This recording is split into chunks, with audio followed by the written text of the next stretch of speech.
जय हिंद फ्रेंड्स। आज हम लोग साइंस का एक chapter that is chemical reaction and equation इस चैप्टर को कवर करने वाले हैं और इस पूरे चैप्टर को हम लोग इस वीडियो में कवर करने की कोशिश करेंगे और कवर करेंगे। तो बने रहिए इस वीडियो में। आइए देखते हैं। तो देखिए चैप्टर 1 साइंस का chapter 1 that is chemical reaction and equation. तो इस चैप्टर में सबसे पहले चेंज की बात आ रही है कि व्हाट इज दिस चेंज। तो देखिए change is the law of nature. इस दुनिया में चेंज होता रहता है। हर एक चीज़ आप छोटे से छोटी बड़ी से बड़ी चीज़ों को देख लीजिए, चाहे लिविंग थिंग को देखिए चाहे नॉन लिविंग थिंग को देखिए, उनमें चेंजेस होते रहते हैं। प्लांट्स में भी चेंज होता रहता है, एनिमल्स में भी चेंज होता रहता है ना, एज टाइम पासेस। तो अब कह रहे हैं कि इन्हीं चेंजेस को हम लोग मेनली दो कैटेगरी में कैटेगराइज करते हैं। First one is chemical change and second one is chemical change and second one is physical change. तो देखिए केमिकल चेंज और physical change. What is this physical change? This physical change is a change in which no new substance is formed and generally this change is reversible. तो no new substance is formed, main characteristics is no new substance is formed and in the chemical change new substance is formed. In chemical change, new substance is formed with new physical and chemical property. Here, no new substance changes, only physical property changes. Okay. Now, next step to this. This process of chemical change is called as chemical reaction. It means a process in which chemical reaction, in which chemical change happens. या new substance forms. This change is called as chemical reaction. तो first thing क्या chemical और reaction. Chemical reaction, तो chemical reaction the change या process in which new substance is formed, a process in which new substance is formed with new chemical and physical property is called as chemical change. Okay, chemical change. For the example in your NCERT book the first reaction is given that कि when magnesium ribbon is burned in oxygen, so it will give magnesium oxide white color powder and ये white dazzling flame के साथ burn होता है। और एक खास बात और बताएं कि मैग्नीशियम जब ऑक्सीजन के साथ मैग्नीशियम रिबन को बंद करते हैं तो उसको पहले रब कर लिया जाता है सैंड पेपर से। ऐसा रब करने के पीछे वजह होता है, उसको रबिंग करके उसके ऊपर से नॉन रिएक्टिव लेयर जो मैग्नीशियम ऑक्साइड की आ जाती है, नॉन रिएक्टिव लेयर, उसको हटाने के लिए उसको रब किया जाता है। तो उम्मीद है कि ये आपको क्लियर हो रहा होगा, है ना। मैग्नीशियम रिबन को why magnesium ribbon is rubbed before it burn. और एक और इंटरेस्टिंग बात कि मैग्नीशियम रिबन जो है ना वाइट डेजलिंग फ्लेम के साथ बर्न होता है और यही वो फ्लेम है, यही वो आग है जिसमें हम पानी डालेंगे तो ये आग बुझने के बजाय और बढ़ जाएगी, आगे और बढ़ जाएगी, क्योंकि जो वाटर हम लोग डालेंगे मैग्नीशियम उस वाटर के साथ रिएक्ट करके वहाँ हाइड्रोजन गैस बना लेता है और वो हाइड्रोजन गैस जो है, हाइड्रोजन गैस आप लोग जानते ही हैं कि हाइड्रोजन गैस क्या होती है, ब्लास्टिंग नेचर की होती है, जिससे आग बढ़ जाती है। तो उम्मीद है क्लियर है। आइए देखते हैं फिर केमिकल रिएक्शन के characteristics of chemical reaction. Characteristics of chemical reaction. देखिए chemical reaction is characterized by first characteristic is evolution of gas. Second characteristics is change in color. Second characteristics change in color. Third characteristics is change in state. Fourth characteristics is change in temperature. Change in temperature and fifth characteristic is precipitate formation। देखिए कहीं भी chemical reaction होगी तो इन पांचों characteristics में से कोई ना कोई कैरेक्टरिस्टिक्स इन्वॉल्व जरूर होगा। मे बी वन कैरेक्टरिस्टिक्स या may be more than one characteristics is involve in that chemical reaction. तो जैसे इवोल्यूशन ऑफ गैस, तो देखिए जब कभी केमिकल चेंज होगा या केमिकल रिएक्शन होगी तो उसमें गैस जरूर निकलेगी। अब इसका एग्जांपल देख लेते हैं कि जैसे जब हम लोग सोडियम मेटल को वाटर के साथ रिएक्ट कराते हैं, sodium metal reacted with water H2O, तो it gives sodium hydroxide and hydrogen gas releases. So this is the chemical reaction in which evolution of gas happening, and there are many more reaction. कोई भी metal जब acid से react करती हैं तो उस case में भी हाइड्रोजन गैस निकलती है, कई सारे केसेस में कार्बन डाइऑक्साइड गैस निकलती है, ठीक है। Okay, when respiration take place in human being या एनी लिविंग ऑर्गेनिज्म, तो देन तब भी जो है कार्बन डाइऑक्साइड गैस निकलती है। तो ये भी क्या है, इवोल्यूशन ऑफ गैस का एग्जाम्पल है। आप सेकेंड चीज देख सकते हैं, चेंज इन कलर। तो चेंज इन कलर का एक बहुत ही बेहतरीन एग्जाम्पल आप देख सकते हैं कि एक जैसे एग्जाम्पल यहाँ ले रहे हैं कि जब पोटेशियम नाइट्रेट KNO3 रिएक्ट करता है lead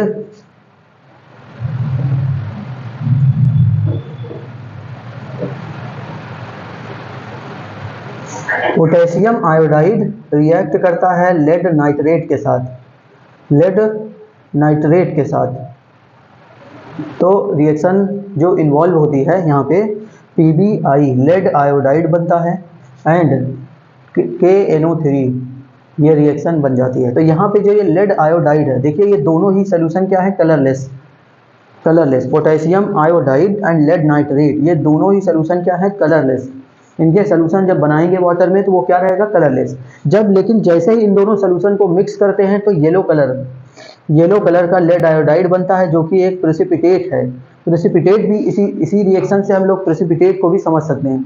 the fourth characteristics precipitate formation. तो अब देख सकते हैं कि इस केमिकल रिएक्शन में change in colour and precipitate formation दोनों चीजें हो रही है, ठीक है। देखिए एक केमिकल हमारे पास क्या, लेड नाइट्रेट, ये भी वाइट पाउडर होता है, पानी में घोलते हैं तो ट्रांसपेरेंट कलर का सोल्यूशन देता है, हैज़ नो कलर। ऐसे पोटेशियम आयोडाइड भी एक तरह का वाइट सब्सटेंस है, क्रिस्टल्स हैं, और उनको भी वाटर में घोलते हैं सॉल्ट की तरह, तो वो भी कलरलेस सोल्यूशन देता है। दोनों को मिला दिया तो it will form yellow precipitate and KNO3 is formed. तो ये रिएक्शन आप देख सकते हैं, ठीक है। तो यहाँ दोनों का एग्जांपल है, प्रेसिपिटेट का और इसका भी। अब आपके मन में जरूर सवाल आ रहा होगा कि व्हाट इज दिस प्रेसिपिटेट।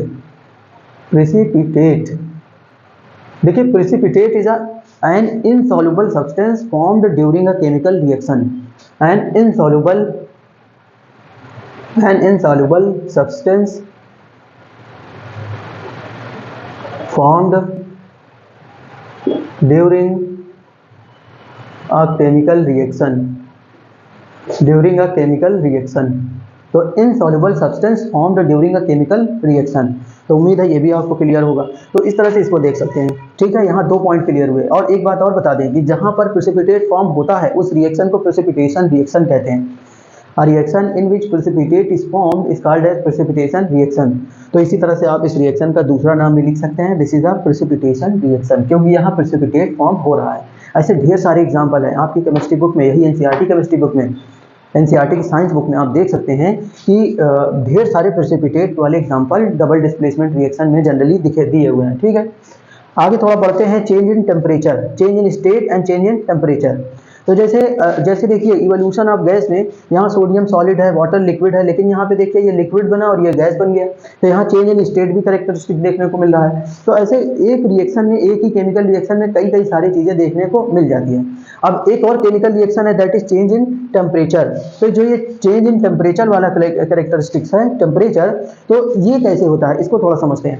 देखिए बहुत सारी ऐसी रिएक्शन है जहाँ पर हीट एनर्जी एब्जॉर्ब होती है, और reaction in which heat energy is absorbed. तो इसी टेम्परेचर में चेंज, मतलब टेम्परेचर जब इंक्रीज हो जाता है इसका मतलब हीट रिलीज हुई, और जहाँ टेम्परेचर डाउन डिक्रीज हो जाता है वहाँ पर लगता है कि वहाँ पर ये होता है कि हीट एनर्जी एब्जॉर्ब हुई, इसलिए तो टेम्परेचर डिक्रीज हो गया। तो ये दोनों फिनोमेना देखने को मिलते हैं। तो इसी के बेसिस पे केमिकल रिएक्शन को 2 टाइप में डिवाइड कर दिया गया। तो जो केमिकल रिएक्शन है,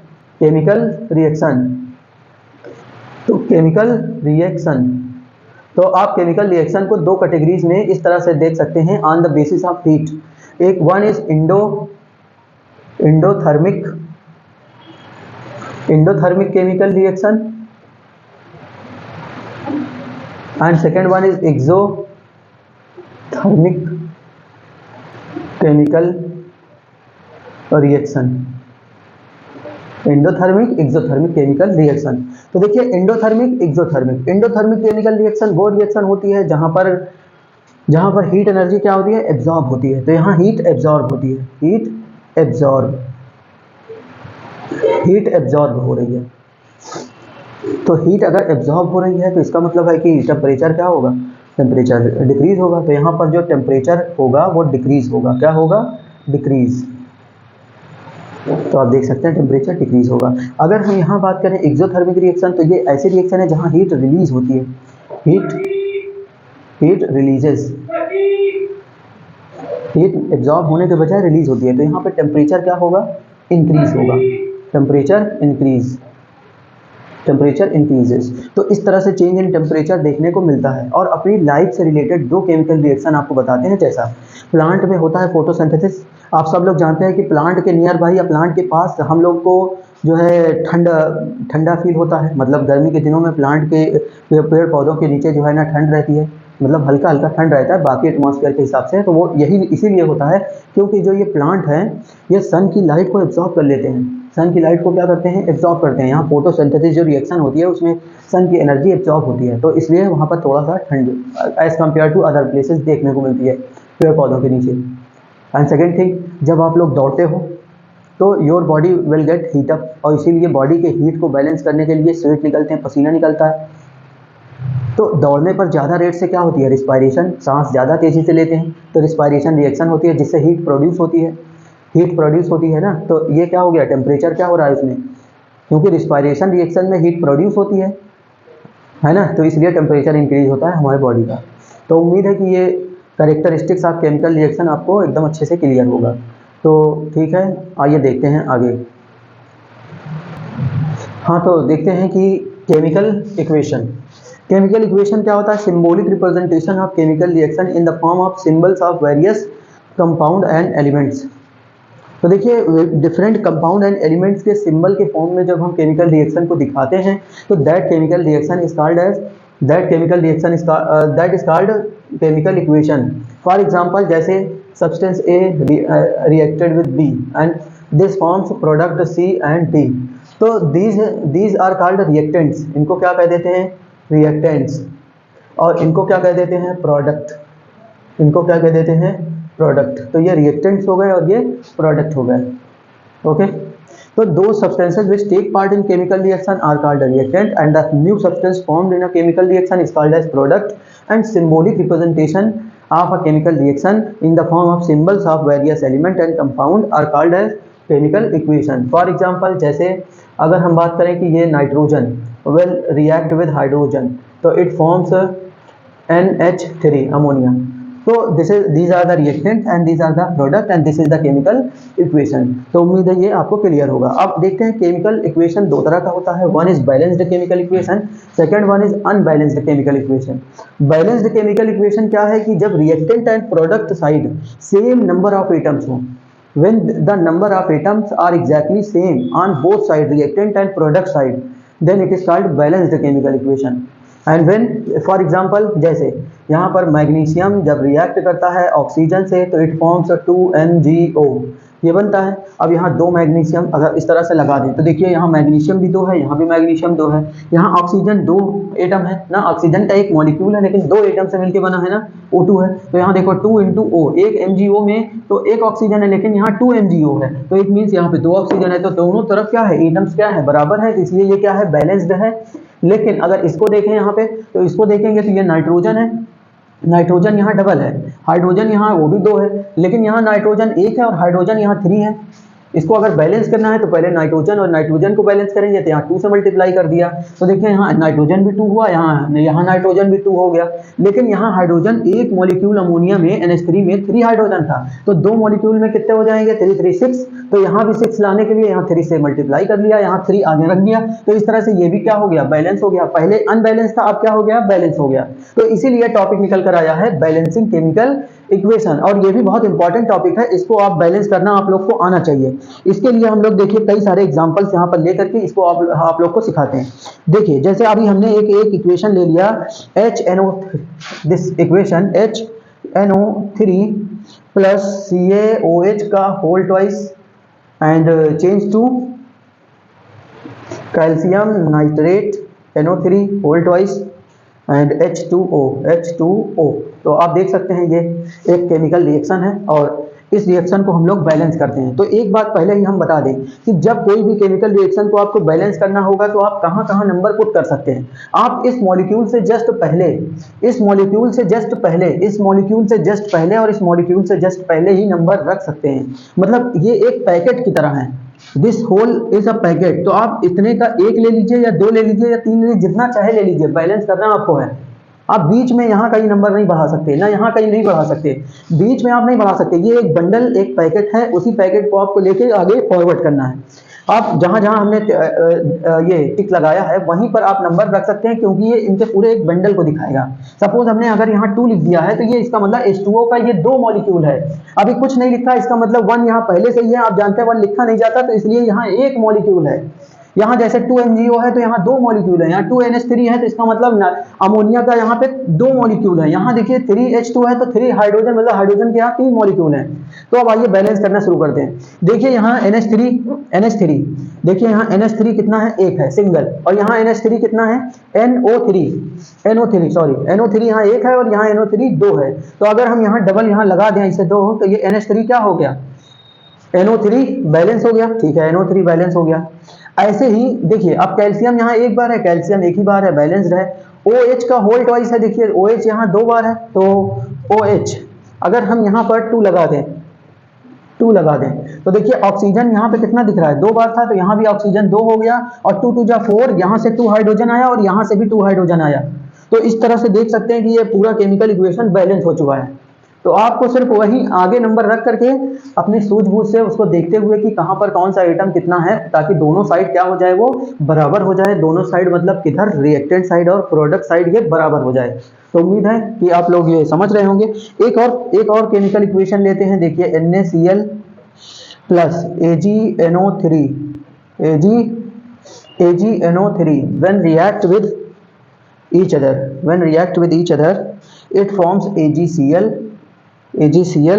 and it forms NaNO3। तो आप अगर यहाँ देखें तो सोडियम एक बार है, यहाँ भी सोडियम एक बार है, यहाँ Ag एक बार है, यहाँ भी Ag एक बार है, NO3 एक बार है, NO3 एक बार है। तो ये केमिकल रिएक्शन अपने आप दिख रहा है, ये क्या है, बैलेंस्ड है। तो इसको लिखने कोई फायदा नहीं हुआ, ये अपने आप में ये क्या है, बैलेंस्ड है। कोई दूसरा केमिकल रिएक्शन लेते हैं। तो देखिए दूसरा केमिकल रिएक्शन अब हम लोगों ने ले लिया है, जैसे NaOH plus H2SO4 sulphuric acid, that is, and it forms Na2SO4 plus H2O। तो देखिए ये फॉर्म हो रहा है। अब अगर आप यहाँ देखें ध्यान से, यहाँ पर सोडियम एक बार है और यहाँ सोडियम कितनी बार है, 2 बार है। आप यहाँ SO4 देख सकते हैं, एक बार है, यहाँ भी एक ही बार है, लेकिन सोडियम डबल है तो यहाँ 2 लिख देते हैं, ताकि सोडियम यहाँ भी 2 हो जाए और सोडियम यहाँ भी 2 हो जाए, तो डबल डबल हो गया। ठीक है, उम्मीद है क्लियर है ये आपको। अब SO4 भी बैलेंस है। अब हाइड्रोजन एंड ऑक्सीजन को बैलेंस करना है।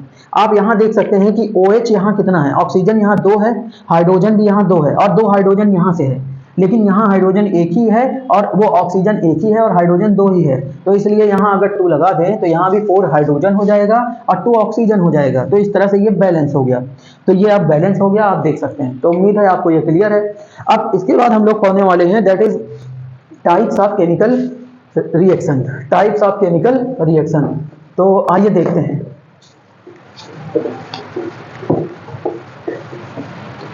Types of chemical reaction.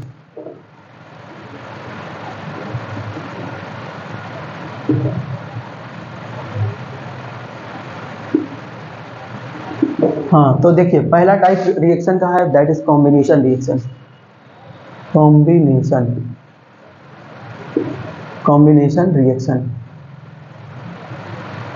तो देखिए कॉम्बिनेशन रिएक्शन क्या है, a reaction in which 2 or more reactant get combined to form a single product।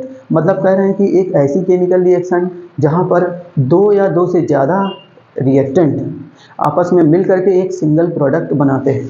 इसको जनरली हम लोग जनरल फॉर्म में इस तरह से लिख सकते हैं कि A + B + C, ये 3 रिएक्टेंट हैं, इन लोगों ने रिएक्ट किया आपस में और डी प्रोडक्ट बनाया। तो when there is a single product and many reactant, तो this kind of reaction is combination reaction. For example, we can see when Na N2 react with H2, it forms NH3 that is ammonia. इस reaction को पहले भी हम लोगों ने लिखा था।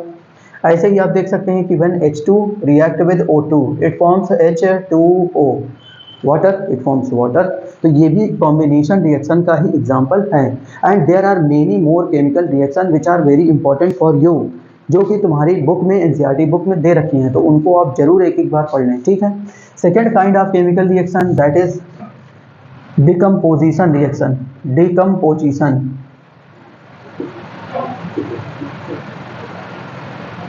decomposition reaction, so a reaction in which single reactant get decomposed to form several product। मतलब फॉर एग्जांपल यहाँ एक कोई सिंगल रिएक्टेंट ए है और इसने ये डिकम्पोज हुआ और डिकम्पोज होकर के B + C + D कुछ भी सेवरल, दो या दो से ज़्यादा प्रोडक्ट बना रहे हैं। तो आप देख सकते हैं कि ये reaction just opposite to the combination reaction है। ये कॉम्बिनेशन का ही जस्ट क्या है, अपोजिट है। ये कॉम्बिनेशन का ही अपोजिट है, तो आप देख सकते हैं, है ना। तो इसका एग्जांपल आप देख सकते हैं कि जैसे when calcium carbonate CO3 CaCO3, इसको जब हम लोग हीट करते हैं, क्या करते हैं, हीट करते हैं, it forms calcium oxide and carbon dioxide gas is releases. तो आप ये रिएक्शन आप देख सकते हैं कि ये इवोल्यूशन ऑफ गैस का भी एग्जांपल है, क्योंकि यहाँ गैस भी निकल रही है, कार्बन डाइऑक्साइड गैस भी निकल रही है इस रिएक्शन में, ठीक है। तो आप इसको भी देख सकते हैं। ऐसे एक बात ये बताएं कि ये डिकम्पोजिशन रिएक्शन जो है ना बहुत इंपॉर्टेंट है, और इस मतलब रिएक्शन से प्रीवियस ईयर और उससे भी पहले कई सारे क्वेश्चन आ चुके हैं। इसके 3 टाइप्स होते हैं। This decomposition reaction is of 3 type, this is of 3 type. कौन कौन से इसके 3 टाइप्स हैं, तो पहले उनको थोड़ा सा स्टडी कर लेते हैं। देखिए, decomposition reaction is of 3 type. First one is thermal decomposition, thermal decomposition, thermal decomposition. Second one is photo decomposition, photo decomposition. And third one is electro decomposition, electro decomposition, ठीक है, electro decomposition reaction. Thermal decomposition का example तो आपने देख ही लिया। तो a decomposition reaction which happens due to heat, जो हीट की वजह से होती है, मतलब हीट सप्लाई किया और उससे जो है ना कोई सब्सटेंस टूट गया, ब्रेक डाउन होकर के कई सारे प्रोडक्ट बन गए, तो वो रिएक्शन क्या हो गई, थर्मल डिकम्पोजिशन। उम्मीद है आपको ये क्लियर है, थर्मल डिकम्पोजिशन। ऐसे ही कह रहे हैं कि जैसे अगर आप देख लें कि इसी का एक और एग्जांपल हम लोग लिख सकते हैं कि जैसे आयरन सल्फेट है, Fe, ये इसका थर्मल का है ये एग्जांपल, FeSO4, FeSO4 है। जब इसको हम लोग हीट करते हैं, क्या करते हैं, हीट, इसके 2 मॉलिक्यूल्स आपस में ब्रेक होकर के आयरन Fe2O3 बनाते हैं, Fe2O3 बनाते हैं, और SO2 and SO3 sulphur dioxide and sulphur trioxide gas release होती हैं। तो ये क्या है, थर्मल डिकम्पोजिशन है। ये कैल्शियम कार्बोनेट का डिकम्पोज होना भी क्या है, थर्मल डिकम्पोजिशन है। लेकिन ऐसे ही फोटो डिकम्पोजिशन का बताएं, जैसे सिल्वर ब्रोमाइड है AgBr, जो कि फोटोग्राफिक प्लेट्स में यूज़ होता है। तो इस पर जब हम लोग लाइट डालते हैं, लाइट पड़ती है, तो ये ब्रेक डाउन होकर सिल्वर में बदल जाता है और ब्रोमीन जो है बाहर निकलती है ना, ब्रोमीन बाहर निकलती है। तो इस तरह से आप देख सकते हैं। ऐसे AgCl के साथ भी होता है, AgCl। तो AgCl सिल्वर ब्रोमाइड का यूज़ फोटोग्राफी में होता है, इसीलिए फोटोग्राफी को लाइट से बचाया जाता है। तो फोटोग्राफिक लैब जो होती है वो बिल्कुल कम्प्लीटली डार्क में होती है, इसीलिए, क्योंकि वहाँ पे सिल्वर ब्रोमाइड होता है, अगर उसका यूज़ ही नहीं हो पाएगा तो प्रॉब्लम हो जाएगी ना, इसलिए। अब सिल्वर यहाँ पे भी सेम रिएक्शन होती है। तो आपने 2 रिएक्शन यहाँ पे देख लिया, किसका, कि फोटो डिकम्पोजिशन का, जो लाइट की वजह से हुई। ऐसे ही आप तीसरा वाला देख सकते हैं, दैट इज इलेक्ट्रो डिकम्पोजिशन। जैसे H2O है, वाटर का इलेक्ट्रोलिसिस कर दें, क्या कर दें, वाटर का इलेक्ट्रोलिसिस कर दें। तो वाटर का जब हम इलेक्ट्रिसिटी करें, इलेक्ट्रिसिटी फ्लो कराएंगे, इलेक्ट्रिसिटी, तो आप इलेक्ट्रिसिटी देंगे, इस पे फ्लो कराएंगे इलेक्ट्रिक करंट, तो ये H2 और प्लस O2 में ब्रेक होकर के बाहर निकल जाएगा। तो आपको ये भी पता होगा कि जब इलेक्ट्रोलिसिस करते हैं तो एक पॉजिटिव टर्मिनल होता है कैथोड, वो anode, and negative terminal that is cathode. तो ये हाइड्रोजन पॉजिटिव नेचर की है, तो ये कैथोड पर जाएगी, क्योंकि पॉजिटिव नेगेटिव आपस में अट्रैक्ट करते हैं, और ये ऑक्सीजन नेगेटिव नेचर की है, तो एनोड से रिलीज होगी। तो ये दोनों गैसेस निकल सकती हैं। तो हम लोग हाइड्रोजन गैस बहुत ही ईजिली इलेक्ट्रोलिसिस से बना सकते हैं, ये इस रिएक्शन में आपने देखा। तो आपको क्या करना है कि ये जो डिकम्पोजिशन रिएक्शन है इसकी डेफिनीशन और इनके तीनों टाइप्स की डेफिनीशन और इनके एक एक एग्जाम्पल जो कि इन तीनों से हों, ठीक है ना, उनको आपको याद करना बिल्कुल जरूरी है, मस्ट है। उम्मीद है आप क्लियर होंगे। आगे है third type of chemical reaction, that is displacement reaction. Displacement reaction, तो ये वही रिएक्शन है जिसमें more reactive element displaces less reactive element. A chemical reaction in which more reactive element displaces less reactive element. For example जैसे iron है, जब हम copper sulphate का ब्लू सोल्यूशन, कॉपर सल्फेट है, जब हम लोग आयरन कॉपर सल्फेट के सोल्यूशन में आयरन की रॉड डालते हैं तो कुछ देर में ये कॉपर सल्फेट जो है ना आयरन सल्फेट में बदल जाता है और आयरन सल्फेट में बदल जाता है एंड ये कॉपर आयरन के रॉड पर कलेक्ट हो जाता है। और इसका एक्सपेरिमेंट भी हम लोगों ने एक्सपेरिमेंटल वीडियो भी बनाया है, आप चैनल के लिंक में देख सकते हैं। डिस्प्लेसमेंट रिएक्शन ये का, ये कॉपर ब्लू कलर का है, ये कॉपर सल्फेट ब्लू कलर है, ये ग्रीन कलर का सोल्यूशन बनेगा और ये जैसे आयरन ग्रे कलर का है, लेकिन जब आप रिएक्शन में देखेंगे कि जब ये ग्रीन कलर का हो जाएगा तो ये आयरन की जो रॉड होगी या आयरन का जो नेल होगा, किल्ला होगा, उस पर ये कॉपर जो है ना डिपॉजिट हो जाएगा रेडिश ब्राउन कलर का। तो उम्मीद रहेगी कि ये रिएक्शन आएगी आपको। ये रिएक्शन आप एग्जाम्स में पूछी जाती है 1 से 2 नंबरों में, तो उसमें आपको ये बताना रहता है कि दिस रिएक्शन इज पॉसिबल और नॉट। तो ये रिएक्शन तभी पॉसिबल होती है जब आप रिएक्टिविटी सीरीज को जानते रहते हैं। सपोज आप रिएक्टिविटी सीरीज को नहीं जानते हैं तो आप फिर इसको कर नहीं पाएंगे। आप जान रहे हैं कि रिएक्टिविटी सीरीज, देखिए रिएक्टिविटी सीरीज, तो जो ये रिएक्टिविटी सीरीज होती है उसमें सीरीज ऑफ मेटल्स हैं जो कि रिएक्टिविटी शो करते हैं, जितना उसके हिसाब से उनको अरेंज किया गया है। तो जो ऊपर के मेटल हैं वो नीचे के मेटल को क्या करते हैं, क्या कर सकते हैं, डिस्प्लेस कर सकते हैं। देखिए हम आपको स्क्रीन पर ये रिएक्टिविटी सीरीज आपको दिखा रहे हैं, आप ये देख सकते हैं कि ये है रिएक्टिविटी सीरीज। तो रिएक्टिविटी सीरीज ये है। अब क्योंकि इसमें कॉपर आयरन से जो है ना नीचे है, इसीलिए आयरन ने कॉपर को डिस्प्लेस कर दिया। लेकिन अगर इसी सीरीज में आप देखेंगे कि अगर हम सिल्वर से रिएक्ट करें, यह कॉपर सल्फेट का सोल्यूशन है, कॉपर सल्फेट का सोल्यूशन है और हम यहाँ आयरन से इसकी रिएक्शन कराएं, तो आयरन से रिएक्शन कराएंगे तो ये रिएक्शन नॉट पॉसिबल होगी, नहीं होगी ये, क्योंकि इसका कलर चेंज नहीं होगा, क्योंकि ये आयरन लिखे, हम सिल्वर लिखना चाह रहे थे, हाँ सॉरी, सिल्वर से कराएंगे तब नहीं पॉसिबल होगा, आयरन से कराएंगे तो पॉसिबल हो ही जाएगा। क्यों हो जाएगा, क्योंकि आयरन तो कॉपर से ऊपर है रिएक्टिविटी सीरीज में, तो रिएक्टिविटी सीरीज में जो एलिमेंट्स ऊपर हैं किसी मेटल से वो उसके कंपाउंड में उसको डिस्प्लेस कर सकते हैं, मतलब डिस्प्लेसमेंट रिएक्शन उनके इसमें सक्सेसफुल होगी। ठीक है, जैसे सिल्वर अगर या गोल्ड ले आ ले, गोल्ड AU ले आ रहे हैं या प्लेटिनम ले आते हैं तो ये कॉपर सल्फेट को डिस्प्लेस नहीं कर सकते हैं। ऐसे कई सारे रिएक्शंस आपके बुक में हैं, उनको आपको पढ़ना है, देखना है। ठीक है, तो उम्मीद है आपको ये सब आ रहा होगा। ठीक, आगे बढ़ते हैं। So next type of reaction is that is double displacement reaction. तो नेक्स्ट टाइप ऑफ रिएक्शन, तो ये डबल डिस्प्लेसमेंट रिएक्शन में क्या होता है कि a chemical reaction in which there is mutual exchange of ion between two compounds, mutual exchange of ions between two compound, मतलब यहाँ पे डबल डिस्प्लेसमेंट होता है, दोनों एक दूसरे की पोजीशन पर क्या हो जाते हैं, आयंस डिस्प्लेस हो जाते हैं, है ना। इसके एग्जांपल्स हम लोग देख लेते हैं। तो डबल डिस्प्लेसमेंट का जो एग्जांपल हम लोग देखेंगे यहाँ पे, जैसे sodium sulphate, when sodium sulphate Na2SO4 reacted with barium chloride, then it will be barium sulfate forms, barium BaSO4 formed and NaCl forms। तो यहाँ आप देख सकते हैं कि क्या क्या फॉर्म होता है यहाँ पे। तो आपने देखा कि जब सोडियम सल्फेट को रिएक्ट करते हैं बेरियम क्लोराइड से तो रिएक्शन होती है, बेरियम सल्फेट फॉर्म होता है और ये वाइट प्रेसिपिटेट होता है, वाइट PPT। तो इस तरह से आप देख सकते हैं कि यहाँ ये चेंज इन कलर भी होगा। देखिए ये दोनों ट्रांसपेरेंट है, जब इनको मिक्स करते हैं तो वाइट कलर का प्रेसिपिटेट बनता है।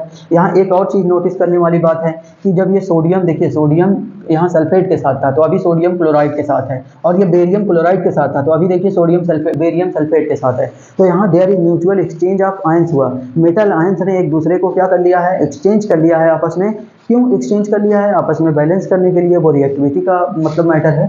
तो यहाँ पर ये रिएक्शन डबल डिस्प्लेसमेंट रिएक्शन है और चेंज इन कलर का भी एग्जांपल है, प्रेसिपिटेशन रिएक्शन भी है क्योंकि यहाँ प्रेसिपिटेट भी बन रहा है। ठीक, ऐसे एक रिएक्शन हमने सबसे स्टार्टिंग में ही बताया था, उसको बस रिकॉल करते हैं, फिर से लिखने की जरूरत नहीं है, कि जब हम लोग सिल्वर लेड आयोडाइड का प्रेसिपिटेट बनता है। तो जो कि हम लोगों ने देखा था प्रेसिपिटेशन रिएक्शन में, तो आप उसको वहां से देख सकते हैं। तो उम्मीद है कि ये क्लियर होगा। Next topic this after this that is oxidation. Fifth type of chemical reaction that is oxidation. तो oxidation and six type is reduction. तो इन दोनों को हम लोग एक साथ पढ़ते हैं, रिडक्शन। देखिए ऑक्सीडेशन